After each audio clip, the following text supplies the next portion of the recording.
কর্মসূচি এক রাজনৈতিক দলের কর্মসূচি থাকতেই পারে, কারণ এটা গণতান্ত্রিক দেশের একটা বৈশিষ্ট্য। কর্মসূচি থাকবে, তবে আমার একটা অনুরোধ, কর্মসূচি দেওয়ার সময় যেন প্রত্যেক রাজনৈতিক দল জনগণের ভোগান্তির কথা চিন্তা করে, জনগণের জন্য ভোগান্তি না হয় সেই বিষয়টা মনে হয় কেউ খেয়াল করে না। ঠিক আছে, একের পর এক কর্মসূচি দিয়ে যায়, মানুষের সুবিধা অসুবিধা চিন্তা করে না। ওই বিষয়টা ভাবা উচিত। কর্মসূচি রাজনৈতিক দলগুলো দিতেই পারে, এক একজন এক এক ধরনের দল করবে, দলমত নির্বিশেষে সবাই তাদের কর্মসূচি নির্বিঘ্ন পালন করবে। এটা একটা গণতান্ত্রিক দেশের একটা বৈশিষ্ট্য, এটাই স্বাভাবিক।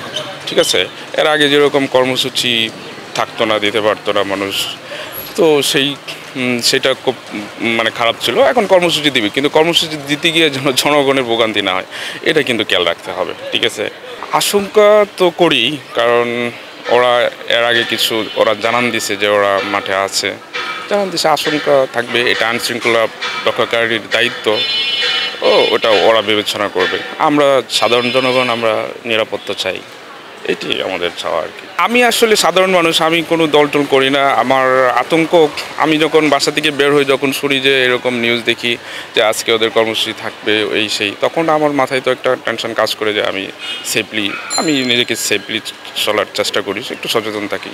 এটা স্বাভাবিক, এটা থাকবে। কিন্তু ওদেরকে মোকাবেলা করা বা ওরা যেন কোনো কি বলে অবৈধ জনগণের হিংস্রাত্মক কাজ টাজ না করতে পারে, এগুলো আইনশৃঙ্খলা বাহিনী দেখা উচিত, ওদেরকে মোকাবেলা করা উচিত। এখন আওয়ামী লীগ যা করতেছে আমরা সবাই জানি, বিগত 17 বছর তারা আমাদের উপর এক ধরনের স্বৈরশাসক স্বৈরতন্ত্র কায়েম করছিল।